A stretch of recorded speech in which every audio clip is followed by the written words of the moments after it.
Bonjour et bienvenue pour cette nouvelle petite vidéo qui cette fois sera axée sur plutôt méditation que exercice de pleine conscience. Donc là effectivement on a affaire à un exercice qu'on va trouver dans les séances de méditation traditionnelles. Et l'exercice que j'ai choisi aujourd'hui c'est l'exercice sur l'attention au son. Alors c'est quelque chose qui est assez pratique, l'attention au son, parce que on s'en rend pas forcément compte, mais il y a toujours du son autour de nous. C'est vraiment, c'est quasiment impossible d'être dans un endroit où il n'y a pas de son. Par contre, l'attention au son, elle va demander à être attentif à tout genre de son qui se passe autour de nous. Je veux dire par là des sons lointains, comme là par exemple, je viens d'entendre le bruit d'une voiture, mais c'est très loin. Il y a un craquement qui vient d'avoir lieu beaucoup plus près. Voilà.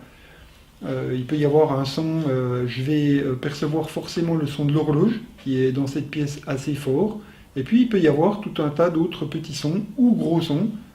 Quelquefois, lors de la méditation sur les sons, on a des surprises, il y a un gros son qui se passe, il y a un voisin qui se met à percer un trou, il y a quelqu'un qui crie dehors, etc. Et alors ça, justement, c'est ce qui est très important et très intéressant. C'est qu'on va faire le mieux qu'on peut pour ne pas être accroché par un son. Et là aussi, vous allez voir, c'est quelque chose qu'on découvre quand on fait la méditation sur les sons.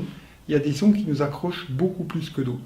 Et probablement, vous vous apercevrez que si par exemple il y a de la voix humaine, il y a de la musique, vous allez être beaucoup plus accroché qu'un son relativement ordinaire, ou un son, ce qu'on appelle chaotique, comme par exemple une cascade d'eau, ou ce type de son qui, au contraire, plutôt apaise que attire notre attention.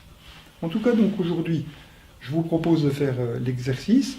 Et au fur et à mesure qu'il peut y avoir des sons dans la pièce, je ferai, si besoin, un petit commentaire.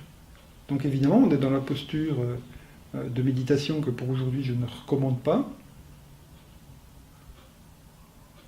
Au niveau des yeux, c'est ouvert ou fermé, c'est comme vous avez l'habitude. Et je décide de placer ma conscience et toute mon attention sur les sons. Et évidemment, si d'autres choses se présentent, eh bien juste je reviens sur les sons.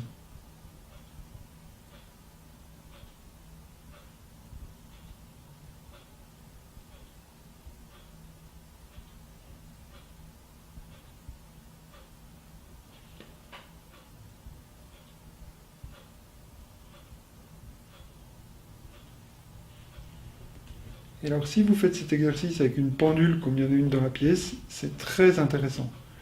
La plupart de mes élèves de méditation râlent quand il y a une pendule parce qu'ils disent mais c'est horrible, c'est épouvantable.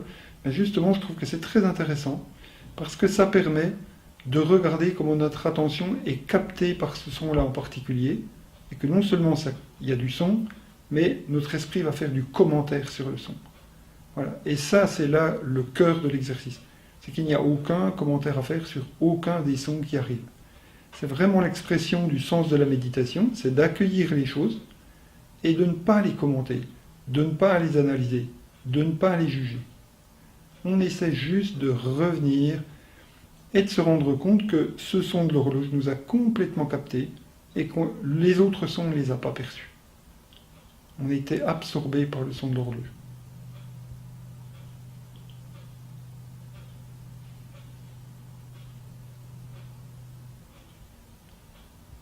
Et n'oubliez pas les sons lointains. Par exemple, là, dans l'immédiat, j'ai entendu un son très rauque, très lointain, peut-être un avion, peut-être un camion. Alors, je perçois toujours le son de l'horloge, mais je néglige aucun des sons. C'est comme si, à chaque respiration, je revenais à nouveau à neuf, à neuf, à neuf de ce dans quoi je suis maintenant. Voilà pour cet exercice sur les sons, la méditation sur les sons, que je trouve intéressant, riche, et je vous invite à suivre les vidéos que je mets en ligne sur la méditation. À bientôt, au revoir.